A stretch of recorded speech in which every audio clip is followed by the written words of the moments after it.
All right, term limits. What do you think of term limits? That's my question for you today. I think a lot of folks are for them now. But does it help us advance the cause of America? I mean, if you have somebody really good, do you want term limits? Donald Trump toying with the idea of, at least he throws it out there, to run for a third term. I don't think that that's serious by any stretch. He'd be 82 years old. I don't think that makes any sense. Kevin Coughlin is the Ohio State Chair for U.S. Term Limits, a former Ohio State Senator and Representative. He joins me now. Kevin, nice to see you. Good morning, Steve. As I have mentioned numerous times in this program, I was opposed to term limits. I thought that's what elections were for originally. But then you see all this money come in.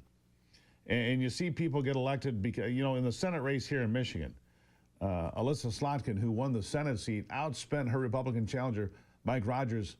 It's like 5-1, 6-1. It was just an obscene amount of money paid to win a Senate seat for the Democrats. And that money didn't come from Michigan people, of course. It came from outside. So tell me about term limits. What are your ideas? Why do you think it's important? And why do you think it's a good idea? Well, you and I are in the same boat because when I was in the legislature in Ohio, I was not a big fan of term limits either for the same reasons you cited and maybe some others that we share. But over time, we've had over 2 decades of term limits in Ohio at our state house, and the world isn't on fire. We've had good leaders, we've had bad leaders, but the business of the state has moved on, and we've injected a lot of new blood and new leaders into the mix, and that's been a positive thing. But what we're trying to do is we're trying to pass resolutions in state legislatures around the country calling for an Article 5 convention of the states specifically for term limits. And 11 states have done it so far. 19 states have passed resolutions for multi-issue conventions, including term limits. We're on the march in 3 more states, and next week we start hearings in Ohio on our resolution here. The goal is to get to 34 states, which will trigger the convention. Now, that's never happened, and we honestly don't think it will happen now. How close are you? What will happen is once you get to about 30 states or so, yeah, how Congress many states are on board now? Sorry? How many states are on board now? I want to know how close we are. 11 for single issue term limits and 19 for multiple issues, including term limits. So you don't think it's really possible to get there? Well, I think it's possible to get there, and I think we're on the march. But what is likely to happen is what Congress has done in the past. When they see a convention of the states coming, they act on their own to preempt it. So we'll get term limits. It'll just be proposed by Congress and then sent out to the legislatures to be ratified. They won't let a convention of the states happen for any issue, for this or any issue.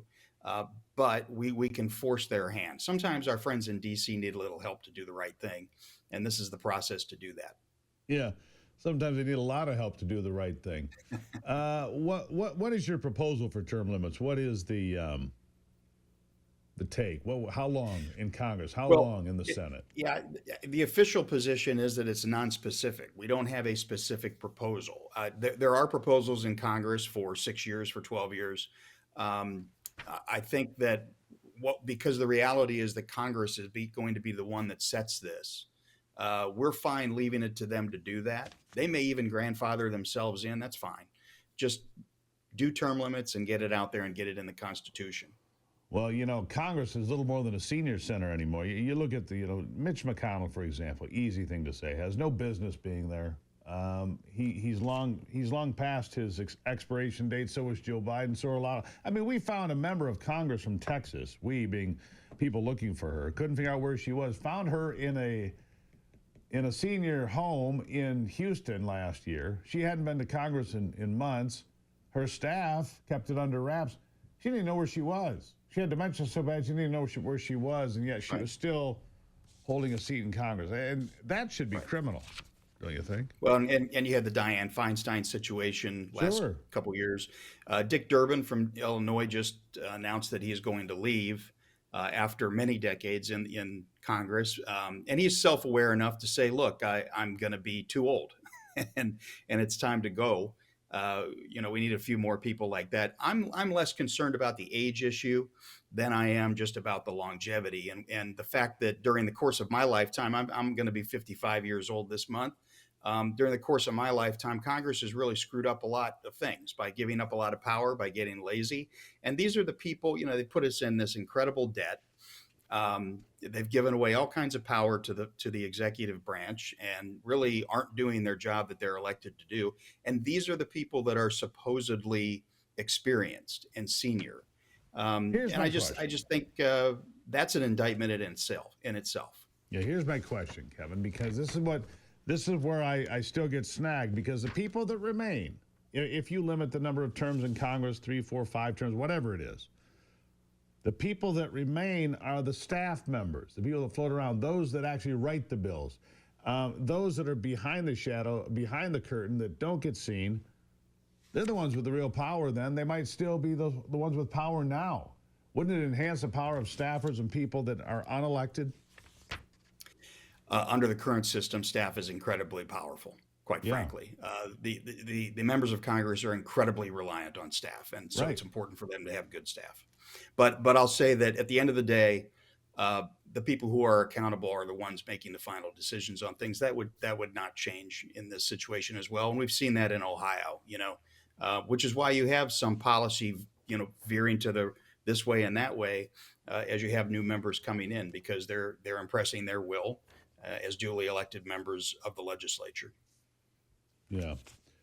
I guess we'll see. Where do you go from here? How do you're at 19. I'll just go with the big number, 19. You've got Yep. 15 to go.